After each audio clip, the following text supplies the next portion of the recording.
చిర్యాల జిల్లా చెన్నూరులో ఇసుక మాఫియాదారులు రెచ్చిపోతున్నారు. కొంతకాలంగా అక్రమంగా ఇసుక తరలింపు కొనసాగుతోంది. విషయం తెలుసుకున్న పోలీసులు బతుకమ్మ వాగు పెద్ద ఇసుకను తరలిస్తున్నటువంటి 11 ట్రాక్టర్లను సీజ్ చేశారు. ఇసుక కావాలంటే ఆన్లైన్లో బుక్ చేసుకోవాలని సీఐ సూచించారు. అలా కాకుండా అక్రమంగా ఇసుక తరలిస్తే చట్టపరమైన చర్యలు తీసుకుంటామని హెచ్చరించారు.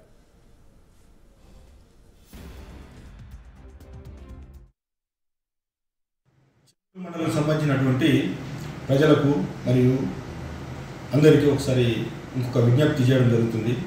అదేంటంటే మనకు కొన్ని ఇల్లీగల్కి సంబంధించిన యాక్టివిటీసు మన చెన్నూరు పట్టణంలో కొన్ని జరుగుతున్నట్టుగా కొద్ది సమాచారం ఉంది. అవి దానికి సంబంధించిన వాటిలో ఇంపార్టెంట్ ఈ శాండ్కి సంబంధించిన ఇష్యూస్.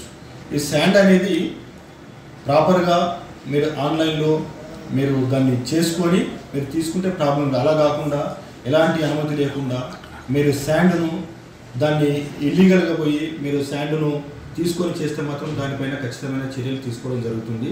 శాండు విషయంలో చాలా స్ట్రిక్ట్గా ఉంది కాబట్టి దీన్ని శాండ్కు అనుమతి తీసుకున్న తర్వాతనే, మైనింగ్ వాళ్ళ అనుమతి తీసుకున్న తర్వాతనే, లేదా రెవెన్యూ వాళ్ళ అనుమతి తీసుకున్న తర్వాతనే ఈ శాండ్కు సంబంధించిన మీకు సంబంధించిన శాండ్ను మీరు తీసుకోవాల్సి వస్తుంది. అలా కాకుండా ఎలాంటి అనుమతి లేకుండా మీరు ఈ శాండ్ పైన చేస్తే మాత్రం ఖచ్చితంగా చర్యలు తీసుకోవడం జరుగుతుంది.